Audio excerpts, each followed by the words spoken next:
welcome to another segment of the Business of Aesthetics podcast. I'm Michael Walker, your host for this episode. But before we get started, I want to thank all of our incredible listeners from the United States, Canada, United Kingdom, and around the globe. We couldn't do this without your continuous support. A special thank you also goes out to our sponsor for this episode, Equa Marketing.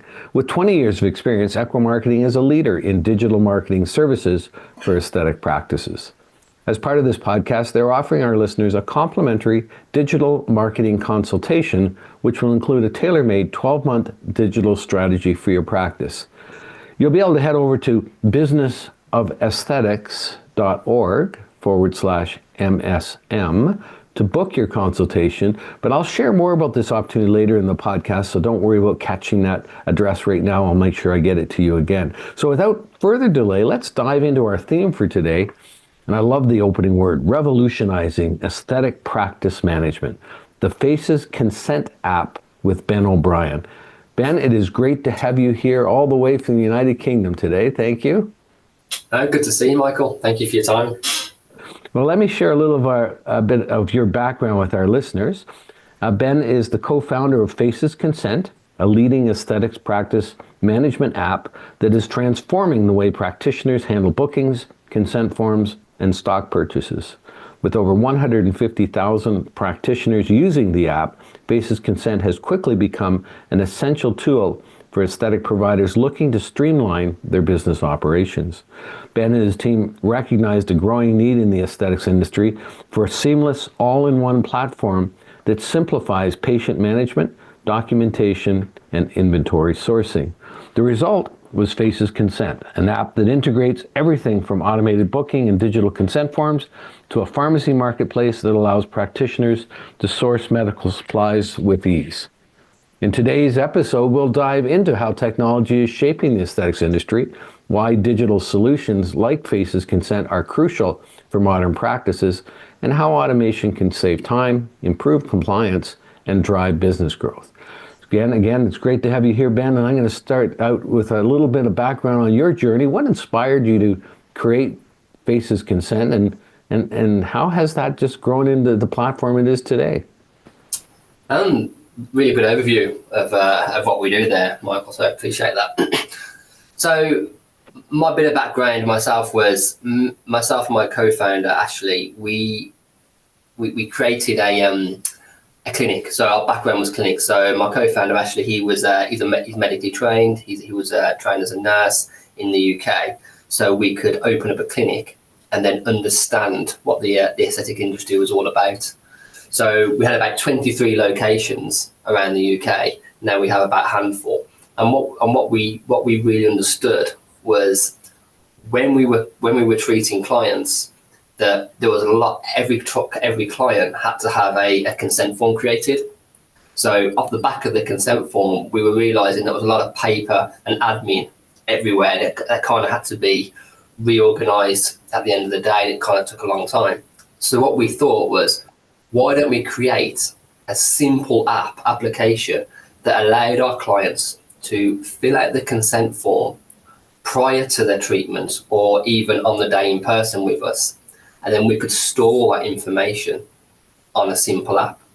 So what we did was we contacted a development team in India to create us a very basic version of Faces just for our own clients. It wasn't designed to be for other practitioners. It was an in-house app only.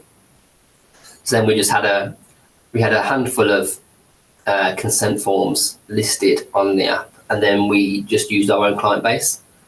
But then from the back of that, other practitioners that we showed to get some feedback, and they said, can we use it ourselves? And then from there, we just opened it up to everybody and gave it away for free, and it kind of snowballed from there.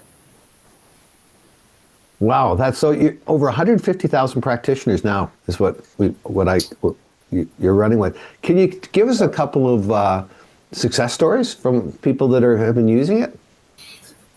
Well, absolutely. So ourselves, basically, so we still use our clinics, still use it in house, and so some of these practitioners have stored hundreds of thousands of consent forms and really organised their own database within the app.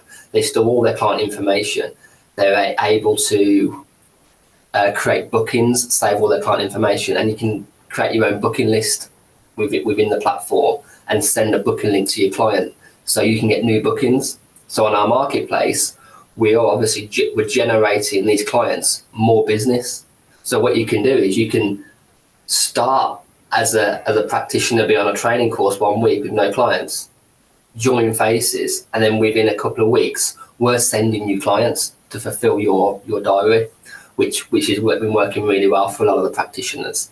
But yeah, we've had some of the practitioners. We've been going about 4 years. Some of the practitioners that are with us, they've been from day one, and they've seen the growth, and they've seen all the new features that we're adding, and we're constantly adding new features and benefits to our audience. Yeah, it's one of those things. It's like they're just a dynamic force. Once you start them, they just continually evolve, and there's these days we have such a real-time, just-in-time demand for things. You just have to constantly be evolving it. And so I had a chance to look at it this morning, and it just I was really impressed with what I saw. I was thinking as we're looking at it though, because we've been having a lot of conversations lately about AI in different worlds I'm involved in on with webinars and podcasts. And boy, oh boy, this is one that's going to have. I'm sure you guys are already having discussions around that. Don't want to.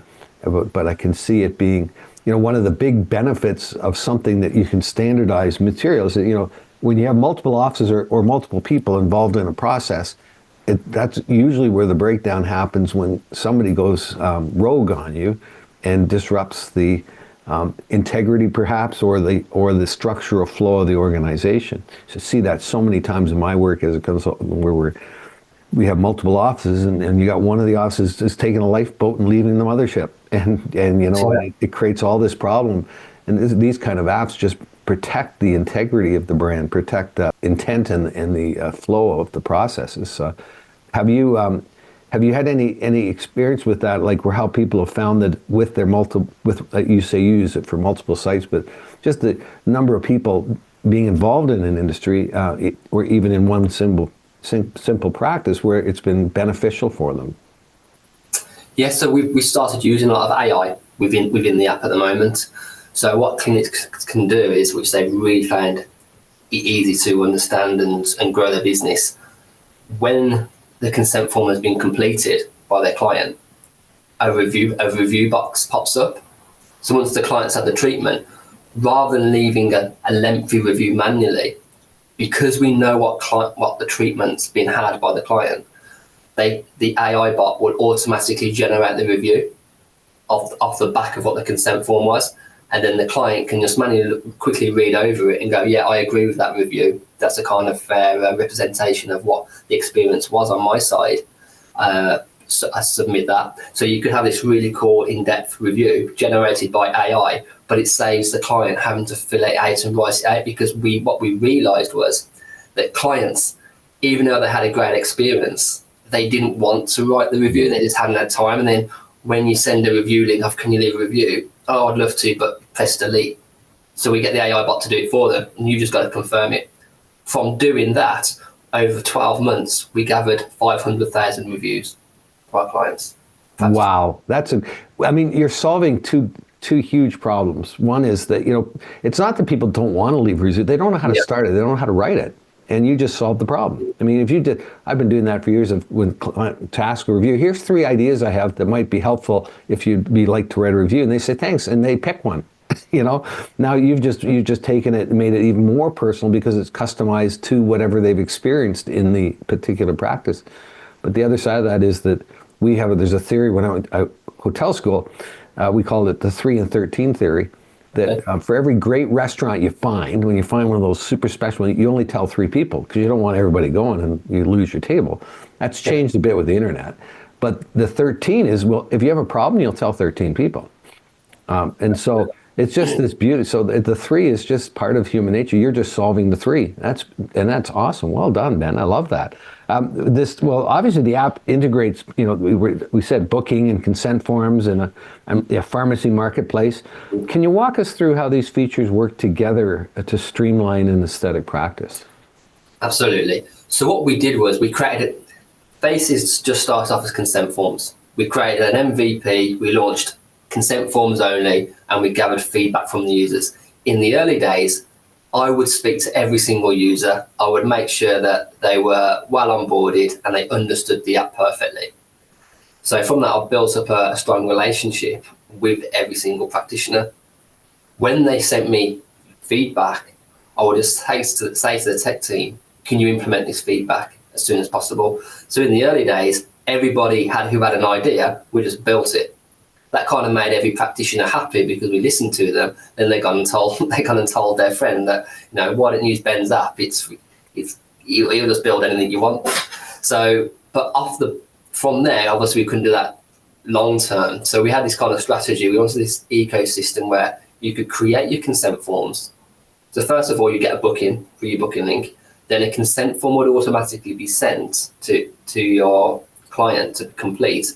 And then once you've got the consent and the consultation's been done, you can go and find a prescriber in your local area that can create you a prescription through the app, a digital prescription, which the prescription is then sent to the dispensing pharmacy for your Botox or your dermal filler. And then you could buy the Botox or the fillers or your consumables and the products for your clinic. You can buy them all directly through Faces. So what we created the need to store your client information, but we knew these practitioners needed to buy their products from pharmacies. So rather than them leave the platform and go and buy from a pharmacy outside of Faces, we created a marketplace that had dozens of pharmacies all in one place. So you could buy all your products at the best price match, find a supplier that works for you on the one platform, and keep everything that you do within your business in the one platform. So from there, we created this marketplace, and then all these practitioners started buying products from us. And then today we generate over £4 million every month in sales revenue through the platform. So it kind of works well. It keeps the practitioner within the ecosystem. So that's what we kind of built. So from consent to booking to pharmacy, it's all interlinked, and then it kind of works really well. But off the back of the marketplace, where we were like an Uber for the aesthetics industry and buying products, we thought, well, we need to understand our demographic and our practitioners a little bit more. So we created our own pharmacy. So we had our own brick and mortar pharmacy in the UK with our own pharmacist, stocked our own pharmacy, and then sold products to our practitioners directly. This allowed us to understand the customer journey a little bit more, what products were the best selling, and the margins that were within the product. So then that allowed us then to price how much do we charge the other sellers for the fees to be listed on Faces, because now we don't just understand the aesthetics market, we understand the pharmaceutical market on what these products should be and shouldn't be sold to. Because it's all well and good listening to the pharmacy and saying, oh, we don't want to pay that fee because it's too much. If you don't understand what the fee is and the margins in it, then you kind of like just guessing. So that's why we created our own pharmacy, and it does really well now. Our own pharmacy does, and as well as all the other pharmacies still too. So we created, say, the whole platform. You can do everything in one place. Well, the term we use, it has always been around, it's called vertical integration. That whole idea of bringing everything under a channel, like in manufacturing, and just-in-time manufacturing came out of trying to vertically integrate the parts to arrive at a certain time to build a car and all those things. Basically, you're bringing that in-house and pulling that under one channel. And it's interesting. There's a company, I think it's called Amazon. You may have heard of it. That kind of did that, and I think they've done it pretty well. To some people, to an extent that. But what I hear you doing is you've done that from where they're a generalist in the context of what they do. You're a specialist. You're focusing on the field and have the expertise in the field, kind of like our sponsor, Equity Marketing, who are like just amazing aesthetic marketing company. That's what they do. They don't do they don't do manufacturing, they don't do retail or different kinds of things. But I think it's so interesting that you've pulled that all together. But I've got to ask you, so what are some of the biggest operational challenges aesthetic practitioners, pardon me, face today, and how is Faces Consent helping them solve those problems? Well, I'd say some of the biggest challenges within our industries is staffing. So a lot of the clinics, they find it very difficult to staff. So what they'll do is they'll launch their own clinic, they'll get busy, and then they'll try and hire another practitioner. The problem in the UK is very fragmented, and all practitioners want to be their own boss. They want to work for themselves. So what you'll find is when the practitioners work in an established clinic, after a few months, they will leave the clinic and set up on themselves, and then the clinic's back to square one. So what we did was on the Faces app, you can actually try and recruit and find other practitioners within the platform that will because it's all managed within the same platform, they kind of like a bit more, they'll stay within the clinic. So once they've been recruited once and they have a good experience and build a good relationship with the clinic owner, they kind of like stay and don't move on as much as if they were found elsewhere. So that was one of the issues we were solving. The other issue was finding in the UK you have to have a prescription to buy a bottle of Botox, and then you have to cash that in at a pharmacy. One of the biggest issues was a lot of the practitioners, they couldn't find a prescriber in their local area. So what they were doing then was the practitioner were using unlicensed products because they couldn't get hold of a legitimate product because they couldn't get a prescription created. So they'd buy some products from like China or Korea, and they would have them imported over, and they would use those under the radar without anyone knowing. The results are just as good as a legitimate bottle of Botox, but the Korean versions aren't licensed in the UK. They're licensed in Korea, but they're not in the UK. So you can just import them whenever you like. So with the launch of our search for a prescriber in your local area, we've got 4,000 prescribers registered on the Faces app. So just like a telephone directory for prescribers.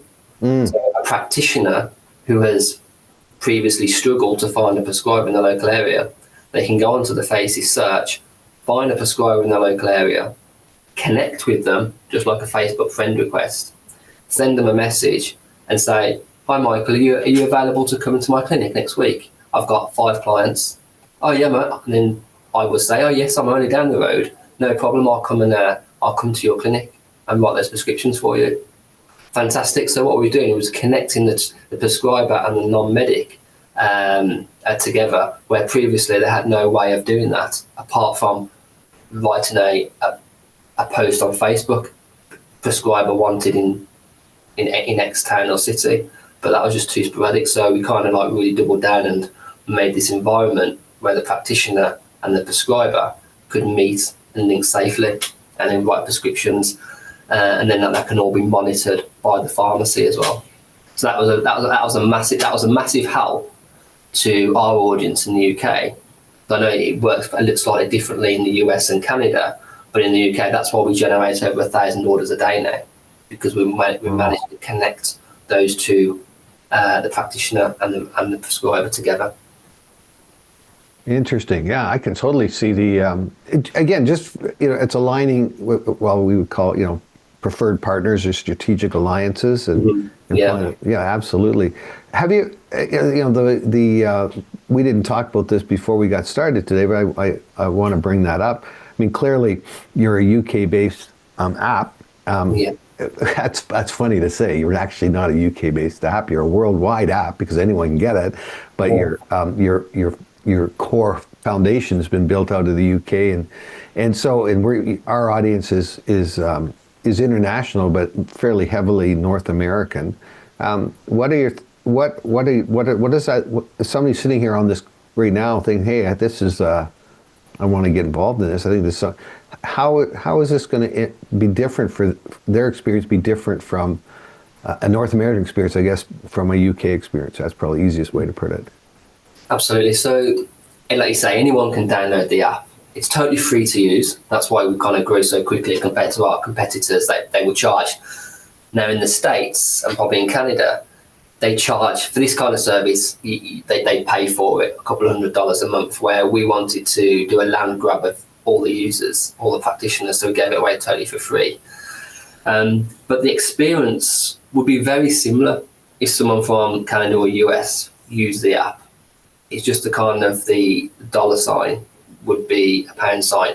So we are integrating it so it can be used overseas at the moment. So it can be fully integrated in a US or Canadian clinic.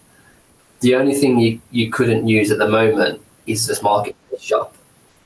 So because the rules and regulations are so different in the States, Canada and England, we've only got licenses in the UK to sell prescription medicines. So we'd have to we'd have to do some more research how it works in America and Canada to understand what the market is and how it works. Because I understand, so Allergan, for example, one of the biggest manufacturers of toxin, they own the brand Botox. What they do is they will ask US and Canadian clinics to sign up directly to the manufacturer and have that direct relationship where the clinic would buy directly from the manufacturer. In the UK, Allergan manufacturers will have relationships with pharmacies, and then what will happen is the clinic would buy directly from the pharmacy a lot of the time. You can go directly to the manufacturer, but a lot of the time it's subcontracted out to pharmacies, where I understand that doesn't really happen overseas. So we'd have to, for the marketplace to buy the fillers and the toxins and the consumables, we would have to organise that a little bit better and understand the market a little bit more. But if the practitioners in the US and in Canada want to use the booking system, consent forms, aftercare, and manage all their clients in one place, totally for free of charge, then they can download Faces, and that still work for them. Wow, that's awesome. That's that's the key piece there. I was looking. We were talking about this earlier. I was looking and I saw that example, you had practitioners who have training courses. You have a whole list of them there. I mean, boy, if you're on this podcast right now and you're thinking about getting into this business, or you're just starting, if you're ever looking for a place to find out what are kind of the primary courses, the things that I might need to look at, but that list is very comprehensive. I think that, and kind of the key word is, I think in everything you said, is probably free. The fact that you can do this and try it out. I think it's always important to, just like you guys are looking at how this would play out in a North American market, you need to look at it in terms of how it would play out in your practice. But the cool thing about an app like this or something like this is you don't have to eat the whole elephant in one meal. It's just take one piece that you think is significant. You're scheduling to try something and pilot it. I love that idea. With technology becoming such an essential part of practice management, Ben, it's like there's so many pieces and platforms. I hear so many different dimensions of that. But how do you see digital solutions like Faces Consent? We sort of started talking about this, but shape the future of the aesthetics industry. Where is it going, and where are you guys going to be with it? There's many ways, I suppose. There's like, say, the reason why the future should be digital is, like, for one, GDPR we have in the UK, which is a HIPAA compliance equivalent. So like where Faces is HIPAA compliant, we have an American agency that looks after all our HIPAA stuff. So I know that's kind of a big thing over your side. So that's one of the reasons. Like, if it's all in one place, it's not all your paperwork's not everywhere really. Innovative features and continuous improvements. So I'd like to say AI is playing a massive part now in clinic growth. Now, if we can incorporate as much AI technology as possible into our platform, then it's kind of something that you can't do outside of technology. For example, customer service. Some of our customer service bots is AI technology. So we have about 800 phone calls a day, on how to use the app and issues with people's orders and how that can be resolved, one person or a group of people can't answer all those calls. So we have AI technology to take care of customer service. Now, what we're seeing in a lot of clinics is exactly the same. We're seeing that the practitioner or the owner of the clinic is busy treating a client, the phone's ringing, or they've got email inquiries coming in. We're looking at creating AI technology that can answer those calls, get back to those emails, get back to those social messages to make them more bookings. And then when they come back from their treatments, they've got a full diary, where before they would have to do that after their day of clinic. But like instead of streamlining operations, so everything that's all in one place, kind of like streamlines the whole process in a way. And if you're using multiple platforms, then it can kind of get a little bit messy. But if you do everything in one place, then it kind of like becomes a bit more efficient. There's an app in the UAE, in Dubai mostly, called Careem. It's like Uber, but it's bigger than Uber. It's owned by Uber now, but what that does is has everything. It's called the Everything app. Now, most people in the UAE use Careem app, and it's everything in one place. So you can do dry cleaning, you can transfer money, you can book a taxi, you can book a hotel, you can do anything you want, all in one place. Now, we took a bit of that inspiration, because that app's not even in the UK, but we took a bit of that inspiration and taken and added it to Faces. If we can be the all-in-one solution for the aesthetic practitioner, then we believe that we can grow around their needs and how their business is growing. As if their business is growing, our business is growing. Yeah, thank you, Ben. I get that's. I'm seeing a lot of people doing different pieces. There's different. I haven't seen a lot of fully comprehensive structures yet. In the conversation, I'm kind of fortunate. I get to see a pretty broad section of the medical industry in terms of these webinars and podcasts that I host. But I think something you said that is so important. How many years have you guys been doing this now? Just over 4 years now. Yeah, so that's old in this world. 4 years is a long time. There's this, when you think back on your first, you were saying, where you were actually directly discussing with clients, there are people already practitioners and getting feedback and all that. Like, imagine if you tried to do that with 150,000 people. That would be an interesting week. Yeah. So things have evolved, but I think the important thing here is in what I'm hearing is that I hear a lot of feedback about the comment I've heard is there's too many platforms. That's one. We have too many. We're not the email follow up. A statistic I just saw the other day was that 40% of website traffic is after hours. Yeah, I believe that. And I thought, wow, what's the systems we have in place to capture? And we have bots and those things that are in there now, and Q&As and things. But that's going to evolve. AI is transforming that as well. So I think the question, when you look at if somebody hasn't kind of adopted a digital practice management tool, and they're okay, and they're listening and thinking about that, what would you say to them? What would be the key benefits of making a shift that was more integrated, I guess is what we could say, singular in its nature of platform? So what are the key benefits of making that kind of shift, and if they were going to go ahead and look at Faces Consent as a starting point, how do they do that? Absolutely. Well, a point I picked up on there when you said a lot of work is done outside of working hours. I definitely believe that. That's why our call centre, we have a call centre of 20 customer service agents. They're based in the Philippines. Now they work from, say, 9 a.m. in the UK time all the way till 10 o'clock. They have shifts. So our call centre is open till 10 p.m. on the evening. We know that a lot of the practitioners will finish work at 6 p.m. and do all their admin and all their questions between 6 and 10 at night. That's why we had to open up the call centre a little bit longer. But Platforms like Faces, it's always going to help the business improve their efficiency. It's going to save them a lot of time when it comes to documentation, client information, bookings, making notes, finding quotes for insurance. If you have everything in one place, you're going to save hours and hours of time. If you have a problem with the app, or you have a question, we've got on hand 20 customer service agents that you can pick up the phone. You can send us a message through social media. You can contact us on WhatsApp directly.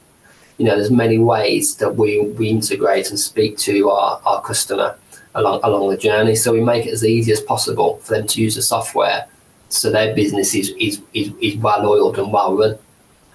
So there's many benefits to using software within your clinic, and I believe some of those are some of them, really, because it's helped us as a clinic in our way, especially when it comes to buying products, and you can buy your dermal fillers or your consumables one click of a button, and you get it next day delivery. That's how we built the business around, and that's why we get a lot of repeat customers, and we get over 200 practitioners a day sign up because it's good referrals. Wow. And most of them, I was going to say, Michael, most of them have got my personal number too, so my WhatsApp goes quite crazy at times. Oh, is that right? Yeah. That's always the risk when you're the founder and entrepreneur. You forget to update connection points. Mm-hmm. So look, just in looking at that, and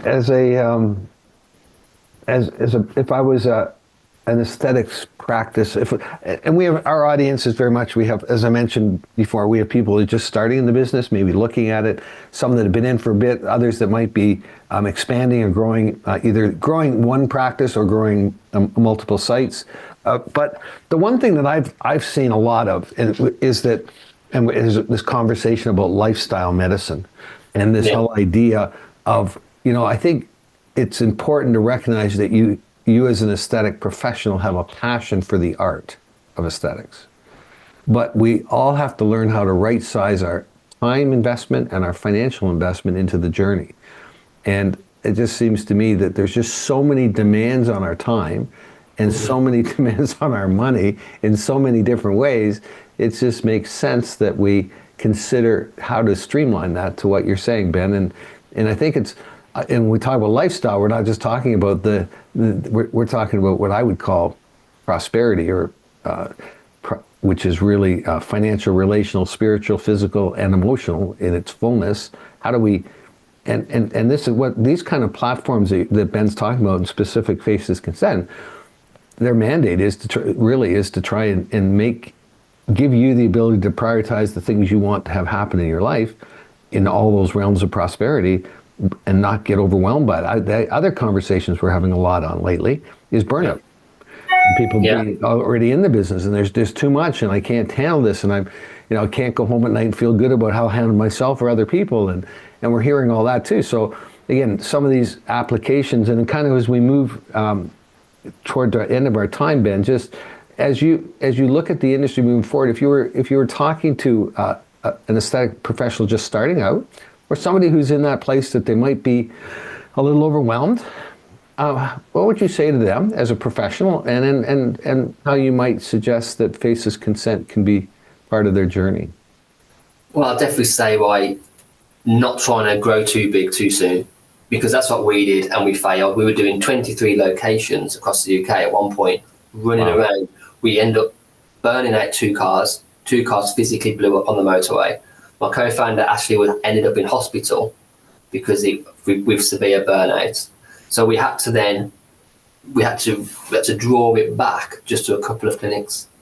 And what we found was running a couple of clinics successfully made just as much money as running 23 locations sporadically. And we kind of brought in just as much revenue between the two. So it kind of shifted the business model from there. So I wouldn't try and grow too quickly. Start it off small, become good at what you do, specialize in a few treatments. So if you want to just do toxin and do some dermal filler, then specialize in that and build your client base up.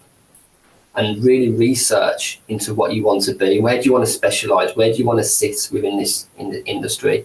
Do you want to be specialize in laser? Do you want to specialize in skincare? Do you want to specialize as a trichologist with hair? Or do you want to do toxin dermal filler? Because there's so much to the aesthetics industry. The reality is you can't do it all. But at the start, maybe over 10, 15 years, when you get better and you have more people on your team, you can offer these services. But you don't want to be, you just want to be a master of a couple of parts of the business, really. And that's where you'll really benefit, because you'll see your clients will return more when you build up that relationship. And that aside, apart from faces, faces can help you manage all that paperwork and information and data compliance and help you retrieve new clients and bookings. Faces can help you with all that.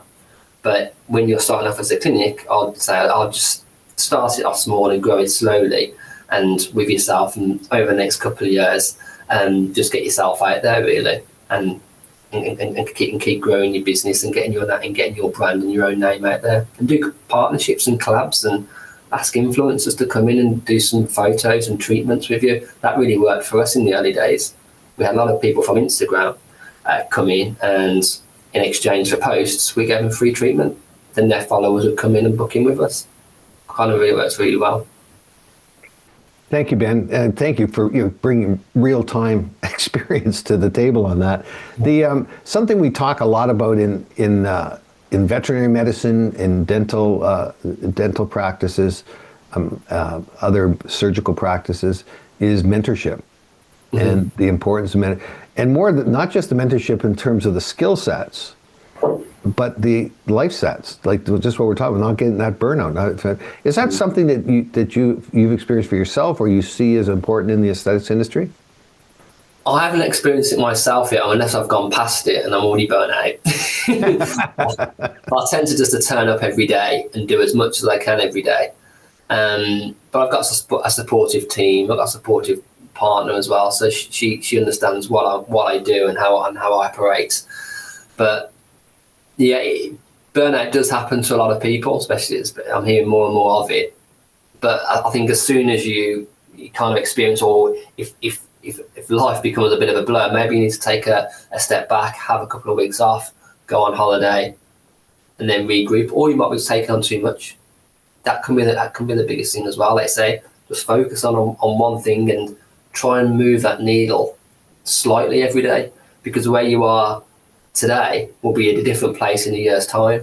That's what, when we look back on what we've done over the last 4 years, we went from making $8 a month to doing $4 million a month in 4 years. So, but you don't feel like you're moving. Sometimes I turn up to work and go, what am I doing enough to grow the business? But like you say, calls with yourself, Michael, and speaking to other people, and speaking to our tech team and our marketing team, all those little bits move the needle forward. And then say you can only see, when you look back over months or years, you'll see the growth.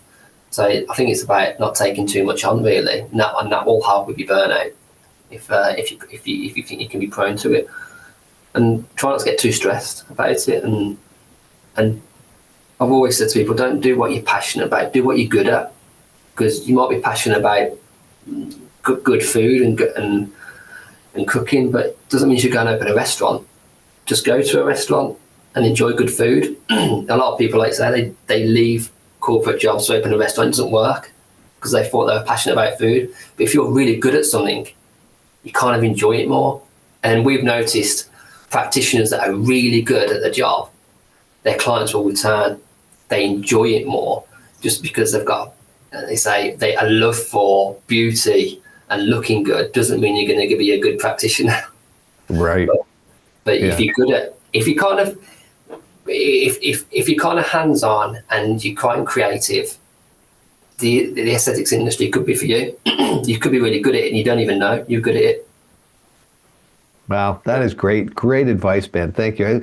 My philosophy, I coach coaches and business executives that start out. And one of the things what I find is that most of us in life never have the opportunity to have an agenda-free space.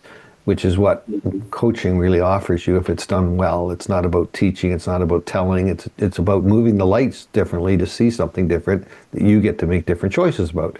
And I think that's the idea of, because when you said doing too much and being involved in everything, I mean, this whole everything, there's every day there's something that comes up on your screen. I guarantee that, oh, that's interesting, maybe I should look at that. It's and the saying I like to use, I like try to figure out the 20% of you that you're great at, to your point, but then focus 80% of yourself on that 20%. Yeah, absolutely. And really pull that together. But you need to know what that 20% is. And sometimes you need to hear that from another voice. A supportive partner is a big deal. Sometimes they're a little biased. but just bringing that together. I just listened, Adam Sandler, the comedian. I watched him. He received the Mark Twain Award for his comedy work. His whole message about thankfulness was that all of his journey, right from the very beginning, from his parents to his siblings to his wife, his friends, they all said, "You're amazing, you're great." And it was that outside confidence that helped propel him into the role that he was. And I think it's so important. Who are those people that are around you that are supporting you? And obviously, Ben, you've had people like that around you. But you're going to have failures. Things aren't going to work out, and that's okay. Failures is just simply friction that you get to sharpen the blade with.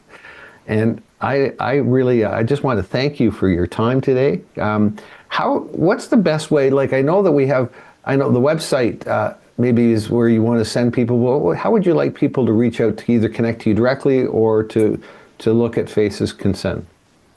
Either way, you can go directly to facesconsent.com, or you can email me directly at ben@facesconsent.com, or you can grab me on LinkedIn as well, Ben O'Brien at Faces.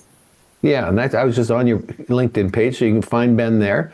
Faces Consent is the word faces, and consent, CONSENT.com. And it is, I always ask two questions when I have an opportunity like this. And pretty much due diligence on anything that looks good or I get excited about. That's usually my problem. I get excited. That new Lamborghini looks really good, like it's really not my budget, but I love what it looks like. Well, it might not be the right car for me, but the questions I ask is what's at risk to do something? What's at risk to step into something and then the other question is probably even more important is what's at risk not to. Yeah. And I think that's, we need to always weigh that from the perspective so we don't let emotions drive the bus and just suddenly have a $180,000 car in the driveway and we can't pay for the insurance.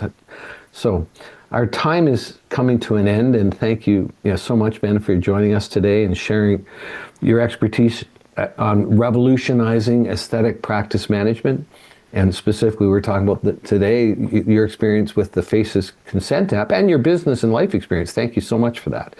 Your insights into how clinics can enhance patient outcomes while increasing profitability were incredibly valuable, I'm sure, for our listeners, and we truly appreciate your time. I also want to take a moment to thank our amazing listeners. We appreciate each and every one of you, and we couldn't do what we do without your support. So if you enjoyed today's episode, please share it with your colleagues and friends on social media, and help us spread knowledge within the aesthetics community, because if we don't grow together, then we don't grow well. Also, don't forget to leave us a review. We love reviews. We don't get the kind of numbers that Ben was talking about, but we love reviews on our social, so please leave one on your favorite podcast platform, wherever you pick this up. Your feedback helps other doctors and practice owners discover our podcast and gain valuable insights like Ben has shared today to grow their business. And before we go, a special thank you again to Equa Marketing, who are our sponsor for this episode. You may not know Equa, but Equa Marketing, with over 20 years of experience in digital marketing, specifically for aesthetic practices, Equa is offering our listeners a complimentary digital marketing consultation, including a custom 12-month strategy tailored to your practice. Now, this is, as the word complimentary means free. And this is where those two questions come in for me. What's at risk to do this? Well, there's no cost and there's no hooks. I know that, I can tell you that, but it's just your time, which is valuable and important. But the second question is, what's at risk not to do this? Well, if you're a marketing expert and the guru on it, then what I'm saying is probably not that important. If you aren't, and kind of about focusing on what you're great at, and this isn't one of the areas, then I invite you to book a consultation. I'm sure you will not be disappointed. And if you go to Business of Aesthetics, that's all one word, businessofesthetics.org/MSM, you can book with a consultation today. So until next time, keep striving for excellence, elevating patient care, and making a lasting impact in your industry. And on behalf of Ben, wishing all of you an amazing week ahead. Thanks, Ben.